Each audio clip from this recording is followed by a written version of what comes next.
Brilyn Hollyhand is the chairman of the RNC Youth Advisory Council, and Tiana Loeb-Dosher is an economics reporter at the Washington Examiner. Good morning. Great to have you. Good morning. Thanks for having us.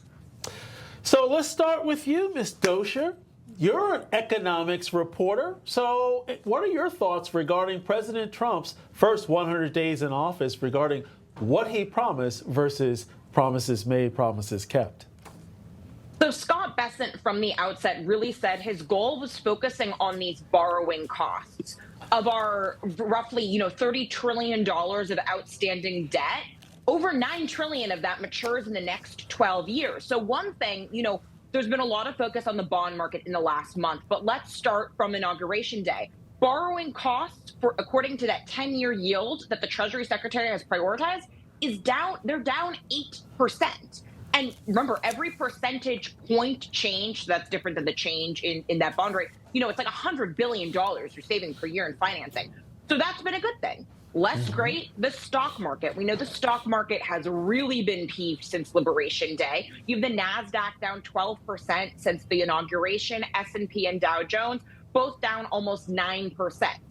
Now, what really remains to be seen is we're going to see more inflation data. And right now, the inflation data has been phenomenal. Two big reasons. One, drill, baby, drill. And second, overall deregulation. And those are the great numbers. So look, stock market moves a lot. If we see some trade deals come in, we'll see a rebound like there's been none other. No, I'm so glad you raised those points, because a lot of the media de-emphasizes what has occurred with respect to inflation and energy independence. We're expected also to hear from Scott Bessent shortly. But Brilyn, what are you focused on in terms of Donald Trump's accomplishments in the first 100 days? Yeah, good morning, guys. Thanks for having me. Trump's first 100 days was like watching the CEO of America finally fire the interns that are running the place. Our border's secure, terrorists are on the run, and our economy is booming, all before most presidents finish decorating the Oval Office. You see, Trump didn't just drain parts of the swamp. He turned the swamp creatures into job seekers. Most politicians take about 100 days to study the root cause of the problem. Trump took 100 days to solve the problem. In his first 100 days, the president treated government like a business. He cut fat, he fired the slackers, and he got America back on offense. Gen Z couldn't be more excited.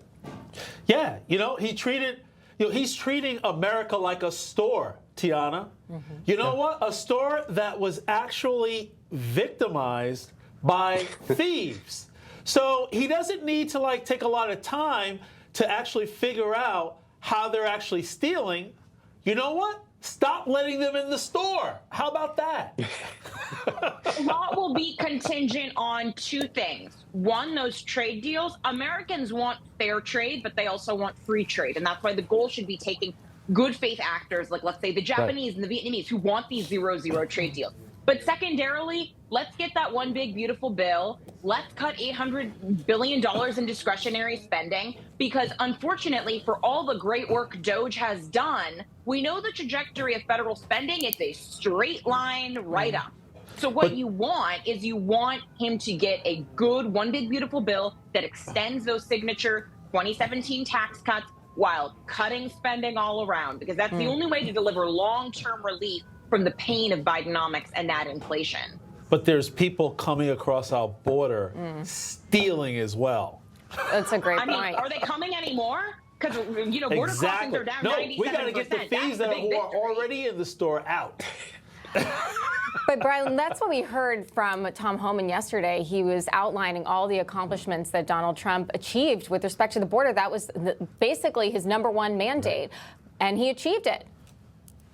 Yeah, you're exactly right. It's promises made, promises kept. It's a continuation of what the president said for 2 years on the campaign trail and actually implementing it once he got in the Oval Office. Listen, it took Biden about 100 days to find his way from the bedroom to the Oval Office. And it only took Trump 100 days to wipe the terrorists off the map, shut the border down, like you said, and start winding this debt clock backwards. Making America no longer internationally trampled on is the biggest accomplishment that I'm extremely proud of with the president. He's making it look easy. There's a lot of work left to be done, but thankfully we have 3.5 years left. And this is an incredible accomplishment so far. You know what else is a great accomplishment? Let's talk about the seniors.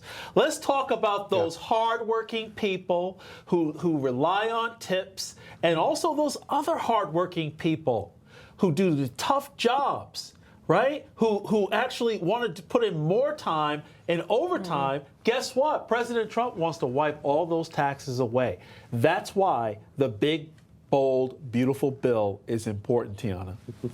But we need it with spending cuts. Right now, all those things Trump has proposed, especially if the SALT terrorists get their way, we're looking at a $7 trillion bill. And what we don't want is we don't want to replicate again the horror of Bidenomics, which is why you need those spending cuts. You know what something easy is? Focus on all the Medicaid that goes to illegal immigrants. In my home state of California, you have illegal immigrants of all ages. So not just seniors, not just pregnant women, not just children, who I think it's questionable they should be on federally funded Medicaid anyway. One important thing they should be looking at is what the federal government calls FMAP. And that's how much does the federal government need to match states when it comes to, if they want to give Medicaid to every Tom, Dick, and Sally that crosses through the southern border, so be it. But I don't want to have to pay for it because you know what? No tax on Social Security benefits. That's a $1.5 trillion program for something that will go insolvent in the next 8 years. Those seniors are going to get a 24% benefit cut in 8 years, no matter if it's a Democrat holding the hot potato or a Republican. So if you want this stuff, we have to pay for it. And look, Donald Trump, just don't be afraid of cuts. The left is going to say terrible things about you anyway, so you might as well just do it. Just do the spending cuts because in the long run, that's the fiscally responsible thing to do. We got to cut this short. As you can see, we're headed to the White House press briefing. To pass